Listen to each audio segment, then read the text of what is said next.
Hi all, Lisa here for Mindful Tarot, and I'm filming today to talk a little bit about the tarot perspective experience that Patrick in the 78 cards and Kelly Fitzgerald from the Truth and Story have been hosting this month, and it's just been a completely delicious. Uh, they're not calling it challenge experience. It's for me, this is like exactly how my brain works. Like the gears go click, click, click, choop, and I am engaged. I'm just, I like to think about things comparatively. I like to work across translations. To me, meaning emerges precisely when we see how systems and ideas overlap. So especially these decks that have an effort to kind of map the system of tarot onto other systems. So, I'm just like huge fan of Robert M. Place's decks because he thinks so systematically, which is why I love the Buddha Tarot deck that I'm getting to know better. But then I'm also just even when when it's much more organic, like a deck like the Shamanette Tarot. Or Maggie Stiefvater's Raven's Prophecy, where there's a strong vision and voice of the author artist, but not as allegorically tight significance. I love that, and I love mapping these together. So I've been very naughty. I haven't even tried to narrow it really to three decks. I have sort of, pretty much every day I'm involving like the Rider-Waite and my vintage, my delicious, my blue box. I'm thinking this is a 1973 deck. I don't know exactly, but it's that early 1970s.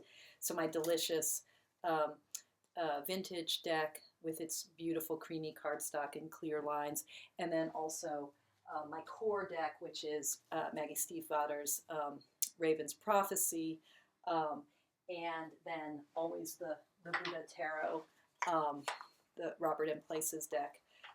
But I always want more. So today I had seven decks I was working with. So I've like been bringing in the Bohemian Gothic, which is a deck I'm recently acquired and trying to get to know, and also for the darker sort of shadowy stuff and the really rich purpley palette.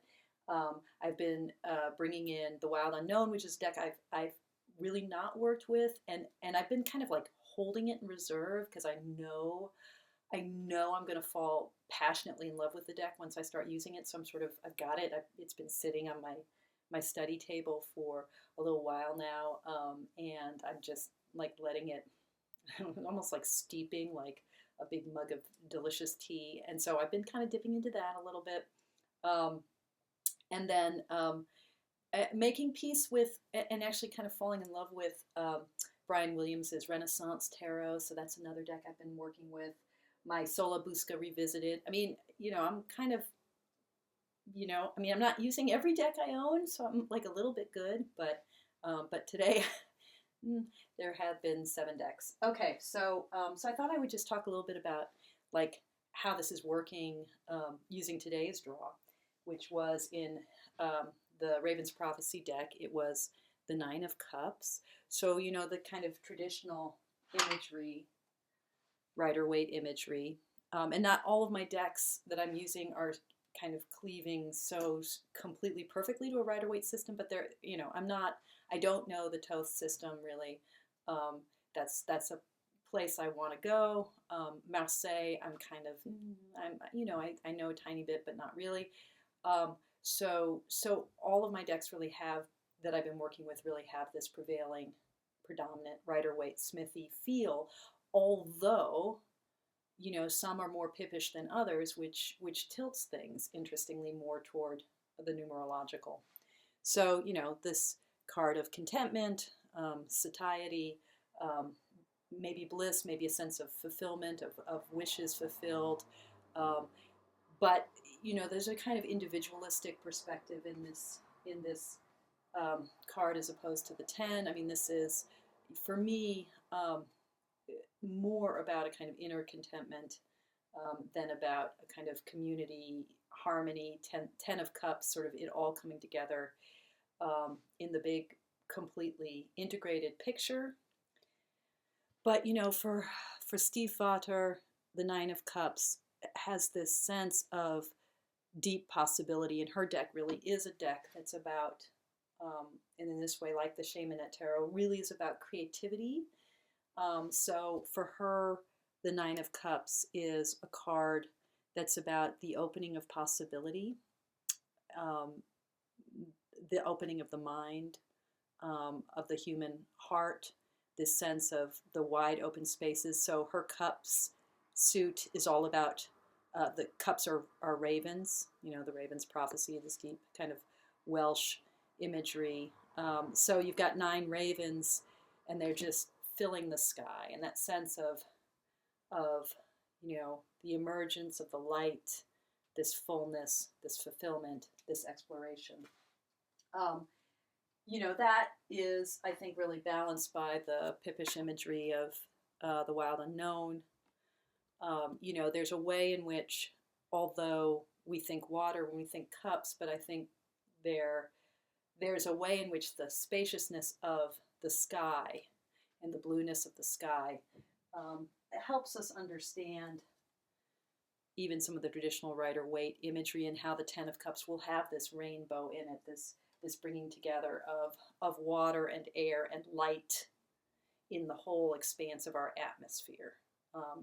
So if we think of that as the place that the cups go toward fulfillment, rainbow, air, color, light, water, I think, that sense here in the wild unknown seems like a really intuitive grasp. Now, the Buddha Tarot, and I'm still exploring the imagery here in the way that Robert M. Place is using Tibetan cosmology, which is, and also some sort of deep, I think, Indian and Hindu sources for that Tibetan imagery. It's not stuff I'm so familiar with. I'm a Zen Buddhist, so this is all, even within the world of Buddhist cosmology, is a little bit new for me. But I am familiar with this mudra. So his cups are the double Vajra, or Dorje. So these are images of thunderbolts or lightning, and pointing into the 4 directions. So he connects the Buddha, that is the kind of lead for the suit of what corresponds with cups for him, has to do with the kind of 4 directions, and again, a possibility of real spaciousness, and I think it's also associated with water, which is how he makes the link to cups. But this mudra, this hand pointing down, this is when the Buddha, the historical Buddha, is sitting under the Bodhi tree and saying, "I won't get up until I'm enlightened." Mara, the devil figure, approaches him and basically says, "Who are you? Who are you to claim awakening?" And the Buddha touches the earth with this mudra, this gesture. He touches the earth and says, "As earth is my witness, I, and together with all beings, are awakened." So this is an image in this 9 of Cups corresponding card of awakening and trust and optimism, the sense of possibility, the sense of we can awaken, and we can be awakened through our groundedness and our relationship to the earth. So it connects this kind of internal optimism, the thing that I associate with this kind of more individualistic inner contentment and fulfillment of the 9 of Cups. The Buddha Tarot takes that into the realm of the way in which the individual is connected to the whole earth. So my individual awakening is the awakening of the earth, and that's the fundamental meaning of the Buddha's awakening. The Buddha doesn't just awaken himself. He awakens with all beings. We are all already awakened. So this is the 9 of Cups for the Buddha Tarot. Now, really in a different way, equally Pippish deck. So equally Pippish is the, I was looking for, I don't have the box here, is the Renaissance Tarot that I recently acquired on eBay. So it's a vintage deck, but it's not out of print. You can still get it. I'm actually quite falling in love with this deck. The colors are beautiful. The cardstock is beautiful. And each suit corresponds to a different Greek myth or Greek legend. So the cups correspond to Eros and Psyche. And the story of Eros and Psyche is the story of love and the story of awakening, really.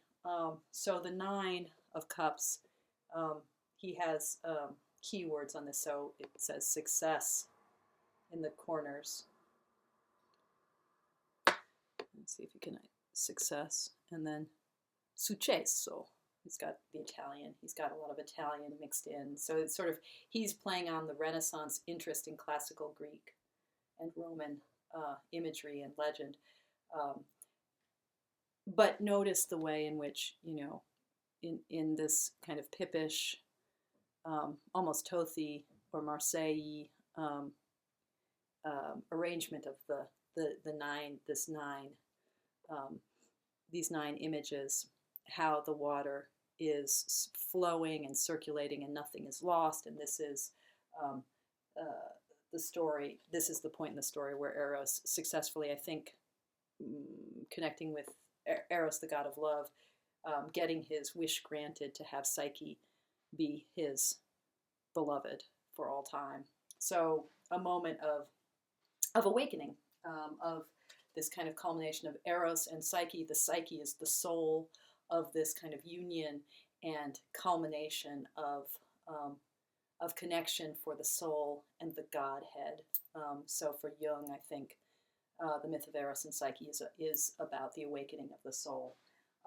But now, my two kind of darker decks, the Solo Busca Revisited, this really weird, and I have the unboxing video, I'll do a link to it below, this really weirdly wonderful hybrid deck where 7 Stars, Tarot by 7, you can get this still on Etsy, took the 1491 Solo Busca cards and kind of made it into a usable, more Rider-Waite-Smithy deck, but kept the imagery. The 1491 Solo Busca is the first full-on illustrated pip tarot deck. So, these are images from the actual suits in that deck. So here's the Nine of Cups. Some of these correspond to the imagery in the Rider-Waite-Smith because Pamela Coleman Smith saw this deck in the British Museum and, was undoubtedly influenced by some of the cards. So the Three of Cups from Three of Swords from this deck looks exactly like the Three of Swords. The Ten of Wands looks exactly like the Ten of Wands that we know through Rider-Waite-Smith. But this Nine of Cups is a little bit dark. I mean, I think it sounds the note of clutching and holding and craving that can go with a moment of contentment or fulfillment. We get what we want, whether it's in material terms or spiritual terms, and we want to hold on, right? We want to hold on to that. So the way in which, we've got this sort of torsion in the figure, he's like kind of twisted back to us, holding on. Notice how the left hand here is kind of holding on to the handle, and the right hand, he's holding on to these cups, whatever they are. They're not really cups, these vessels, and they're kind of also all tumbling. This is not a stable configuration at all. And then, of course, Bohemian Gothic, the very nature of this deck is to be shadowy. So, this is this figure, kind of Edgar Allan Poe looking figure of contentment. He's drinking absinthe, right? So, how we fulfill ourselves may be just a click away from addiction, craving, abuse. So how do we stay in the realm of abundance? How do we stay in the realm of blue, brilliant, open skies, in the realm of the possibility of the rainbow, of that, thinking about like the biblical imagery of the rainbow, the covenant with God, the sort of bonding of the individual with the divine, right? How do we stay in that realm and that trajectory without holding on too tight and ending in the clutches of the devil? How do we stay grounded and anchored? How do we stay open and full and in full view of intuition, the intuition of the moon, that coordination with the source of insight with our inner depths. How do we stay linked to that which gives life, as opposed to clutching on so deeply to what we love that we pull ourselves toward death and annihilation. So, lots and lots and lots and lots of to chew on, to munch on, to delight in. Hopefully, I'm not just going completely overboard and off the deep end here, but I'm really, really grateful to Kelly and Patrick for crafting this experience. And, I'll try to keep it under 10 decks. 7 decks today. No.